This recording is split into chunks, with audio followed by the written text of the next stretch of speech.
What do you have there, Dan? Oh, Dan, be careful. Consumer fireworks are very dangerous. Thousands of people are injured every year.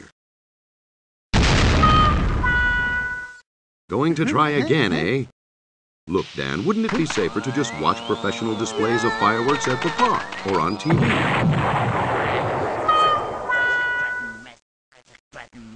Come on, Dan. Did you know that on a typical Independence Day, more fires are reported than any other day of the year, and that half of those fires are caused by fireworks?